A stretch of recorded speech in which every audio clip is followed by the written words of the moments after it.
Suju, good morning. കഴിഞ്ഞ കുറേ ദിവസങ്ങളായി നിങ്ങളൊക്കെ വീടിന് പുറത്ത് ഇങ്ങനെ തമ്പടിച്ച് നിൽക്കുകയാണ് രാഹുൽ മാങ്കൂട്ടത്തിലിന്റെ. അയാൾ ഇതുവരെ വീടിന് പിന്നീട് പുറത്തിറങ്ങിയിട്ടേയില്ല. ആകെ 2 തവണ പുറത്തു വന്നു, മാധ്യമങ്ങളെ കണ്ടു. അങ്ങോട്ട് ചോദിച്ചതിനൊന്നും മറുപടി ഉണ്ടായിരുന്നില്ല. എന്തൊക്കെയോ കാര്യങ്ങൾ ഇങ്ങനെ ഇങ്ങോട്ടേക്ക് കഥാപ്രസംഗം പറയുന്നതിൽ പറയുക മാത്രമാണ് ചെയ്തത്. ഇന്ന് രാഹുൽ മാങ്കൂട്ടം മാധ്യമങ്ങളെ കാണാനുള്ള സാധ്യതയുണ്ടോ? പുറത്തിറങ്ങാനുള്ള സാധ്യതയുണ്ടോ? മനു, രാഹുൽ മാങ്കൂട്ടത്തിൽ, ഷാഫി പറമ്പിൽ, വി ഡി സതീശൻ തുടങ്ങിയ നേതാക്കൾ ചേർന്നുകൊണ്ട് കോൺഗ്രസിലെ വനിതാ എം എൽ എയുടെയും വനിതാ നേതാക്കളെ നിശബ്ദരാക്കിയിരിക്കുകയാണ്. മാത്രമല്ല പാർട്ടിക്കുള്ളിൽ മേധാവിത്വവും കോൺഗ്രസ് നേതൃത്വത്തെ വരുതിയിലാക്കുകയും ചെയ്തിരിക്കുന്നു. എന്നാൽ പൊതുജനങ്ങളുടെ മുമ്പിൽ ഇപ്പോഴും രാഹുൽ മാങ്കൂട്ടത്തിൽ ഉയർന്നു വന്ന ലൈംഗിക പീഡന ആരോപണത്തിൽ വ്യക്തമായ മറുപടി നൽകാതെ നാണം കെട്ട് നിൽക്കുന്ന സാഹചര്യം തന്നെയാണ്. ജനങ്ങളുടെ മുമ്പിലേക്ക് രാഹുൽ ഇതിലൊന്നും തന്നെ വ്യക്തമായ ഒരു മറുപടി നൽകിയിട്ടില്ല.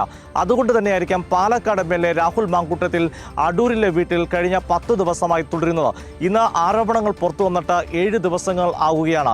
7 ദിവസത്തിൽ രാഹുൽ മാധ്യമങ്ങളെ കണ്ടത് 2 തവണ മാത്രമാണ്. 2 തവണയും വ്യക്തമായ വിശദീകരണമോ തൻ്റെ ഭാഗത്തെ ന്യായീകരിക്കാനോ രാഹുൽ മാങ്കൂട്ടത്തിന് സാധിച്ചില്ല. ഇതോടുകൂടി രാഹുൽ മാങ്കൂട്ടത്തിൽ യഥാർത്ഥത്തിൽ ജനങ്ങളുടെ മുമ്പിൽ വലിയ പ്രതിരോധത്തിലാവുകയാണ്, പ്രതിസന്ധിയിലാണ്.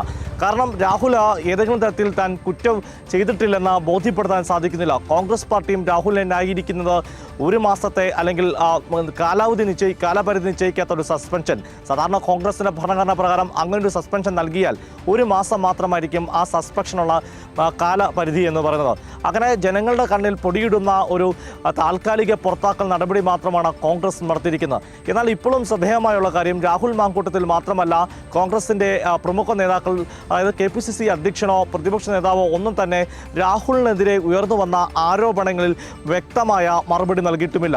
മാത്രമല്ല ഈ വിഷയത്തിൽ ചില മറുപടികൾ ഇരുവരെയും കുടുക്കിലാക്കുകയും ചെയ്തിട്ടുണ്ട്. അതായത് കുരുക്കിലാക്കിയത് എങ്ങനെയെന്ന് ചോദിച്ചാൽ, പ്രതിപക്ഷ നേതാവിൻ്റെ അടുത്തേക്ക് പരാതി വന്നിട്ടുണ്ടെന്ന്, അല്ലെങ്കിൽ തന്നെ മകളെപ്പോലെ കാണുന്ന ആളുടെ പരാതി എത്തി എന്നുള്ള വിവരങ്ങൾ പുറത്തു വരുന്നു. എന്നാൽ രാഹുൽ മാങ്കൂട്ടത്തിൽ പറഞ്ഞ തന്നോട് ഒരു ഘട്ടത്തിലും പ്രതിപക്ഷ നേതാവ് ഒരു വിശദീകരണവും ചോദിച്ചിട്ടില്ല.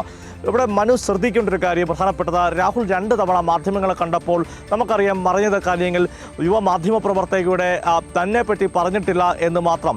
അല്ലാതെ യുവ മാധ്യമപ്രവർത്തക ഉന്നയിച്ച ആരോപണത്തിൻ്റെ അല്ലെങ്കിൽ രാഹുലിലേക്ക് വിരൽ ചൂണ്ടുന്ന ആരോപണത്തിന് കൃത്യമായ മറുപടി നൽകിയിട്ടില്ല. ഹണി ഭാസ്കറുമായി ബന്ധപ്പെട്ട് ഹണി ഭാസ്കർ തന്നെ പറഞ്ഞിട്ടുണ്ട്, ലൈംഗിക ചൊവ്വയോട് ഹണി ഭാസ്കറിനോട് സംസാരിച്ചില്ല. അതും രാഹുൽ പറഞ്ഞു. വളരെ പെട്ടെന്ന് പ്രതിരോധം തീർക്കാൻ സാധിച്ചു. എന്നാൽ ട്രാൻസ് വുമൺ അവന്തികയുമായി ബന്ധപ്പെട്ട് മനു പറഞ്ഞതുപോലെ തന്നെ മാധ്യമങ്ങളുടെയൊക്കെ ഒരു 10 മിനിറ്റോളം അവന്തികയെ പറ്റി രാഹുൽ മാങ്കൂട്ടത്തിൽ സംസാരിച്ചു. പക്ഷേ ആ വിഷയത്തിലും ഒരു ചോദ്യം ചോദിക്കാൻ പോലും രാഹുൽ മാങ്കൂട്ടത്തിൽ അനുവദിച്ചില്ല, അല്ലെങ്കിൽ ചോദ്യങ്ങൾ കേട്ട ഭാവം രാഹുൽ മാങ്കൂട്ടത്തിൽ നടത്തിയില്ല. ഏറ്റവും പ്രധാനപ്പെട്ടത് രാഹുലുമായി ബന്ധപ്പെട്ട കോൾ റെക്കോർഡുകൾ, ശബ്ദ സന്ദേശങ്ങൾ, ചാറ്റുകൾ. ആ ചാറ്റുകൾ എന്ന് പറഞ്ഞാൽ അതിൽ ചീറ്റിംഗ് ഉണ്ട് തുടങ്ങിയ പുറത്തു പറയാൻ പറ്റാത്ത തരത്തിലുള്ള രാഹുലിൻ്റെ സംഭാഷണ ശകലങ്ങളാണ് പുറത്തു വന്നത്. ഇത് രാഹുലിൻ്റെ ആണോ അല്ലയോ എന്ന് നിഷേധിക്കാനും അല്ലെങ്കിൽ ഓൺ ചെയ്യാനും ഏറ്റവും ഈ ഘട്ടത്തിൽ ചെയ്യേണ്ട ആൾ രാഹുൽ മാങ്കൂട്ടത്തിൽ തന്നെയാണ്. കാരണം പൊതുജനങ്ങൾക്ക് അതിൻ്റെ അകത്ത് വ്യക്തത വരുത്താൻ പറ്റില്ല. പോലീസിന് ഫോറൻസിക് പരിശോധന നടത്തേണ്ടിട്ടുണ്ട്. എന്നാൽ രാഹുൽ മാങ്കൂട്ടത്തിന് പറയാൻ പറ്റും ഇത് തൻ്റെ ശബ്ദ സന്ദേശമാണോ, താൻ ഏത് ഘട്ടത്തിലാണ് ഇങ്ങനെ പറഞ്ഞിട്ടുണ്ടെങ്കിൽ എപ്പോഴാണ് ഇങ്ങനെ പറഞ്ഞിട്ടുള്ളത്, ഇത് വ്യക്തത വരുത്തേണ്ടത് രാഹുൽ മാങ്കൂട്ടത്തിലാണ്. കാരണം ഈ ശബ്ദ സന്ദേശത്തിലോ അല്ലെങ്കിൽ കോൾ റെക്കോർഡിലാണ് ഗുരുതരമായ കുറ്റകൃത്യങ്ങൾ ഉൾപ്പെട്ടിരിക്കുന്നത്. അതിൽ പറയുന്നത് കൊല്ലുവാൻ എത്ര നിമിഷം വേണം, അത് വധഭീഷണിയായിട്ട് വേണമെങ്കിൽ കണക്കാക്കാവുന്നതാണ്.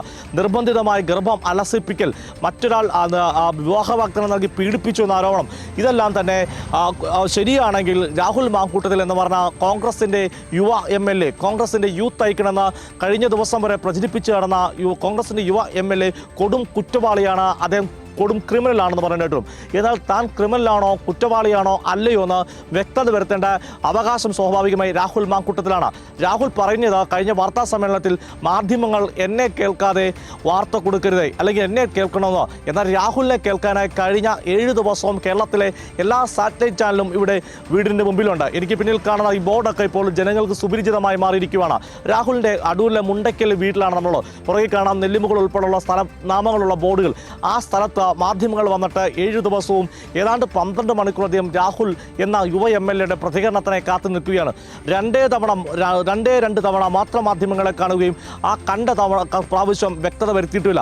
ഇവിടെ ഏറ്റവും ശ്രദ്ധേയമായിട്ടുള്ള രാഹുൽ നേതൃത്വത്തെ ഭീഷണിപ്പെടുത്തി അല്ലെങ്കിൽ ഭയപ്പെടുത്തി കീഴ്പ്പെടുത്തി എന്ന ആരോപണമാണ്.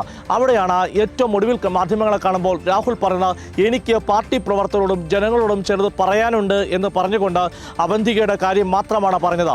ഇനി പറയാനുള്ള കാര്യങ്ങൾ അല്ലെങ്കിൽ പങ്കുവെക്കാനുള്ള കാര്യങ്ങൾ കോൺഗ്രസിലെ പല മുതിർന്ന നേതാക്കളുടെയും രാഷ്ട്രീയ ഭാവി അവസാനിപ്പിക്കുന്ന തരത്തിലുള്ള വെളിപ്പെടുത്തലാണോ എന്ന് കോൺഗ്രസ് നേതൃത്വം ഭയപ്പെട്ടോ എന്ന് സംശയിച്ചാൽ അത് കുറ്റം പറയാൻ പറ്റില്ല. അതായത് രാഹുലിനൊപ്പം രാഷ്ട്രീയ വനവാസത്തിന് പോകേണ്ടി വന്നാൽ കോൺഗ്രസിലെ ഒരു പട നേതാക്കൾ ഉണ്ടാകുമെന്ന സംശയമാണ് ഇവിടെ ഉയരുന്നത്. എന്തായാലും രാഹുൽ മാങ്കൂട്ടത്തിൽ പ്രതിരോധത്തിലാണ്. ജനങ്ങളുടെ മുമ്പിൽ രാഹുൽ മാങ്കൂട്ടത്തിൽ ഉത്തരങ്ങൾ പറയാതെ പ്രതിരോധത്തിലായ ഒരു MLA ആണ്. അല്ലാതെ കോൺഗ്രസ് പറയുന്നത് പോലെ മാതൃകപരമായ നടപടി സ്വീകരിച്ചത് വഴി അഭിമാനം ഉയർത്തിപ്പിടിക്കുന്ന വ്യക്തിയല്ല. മനു.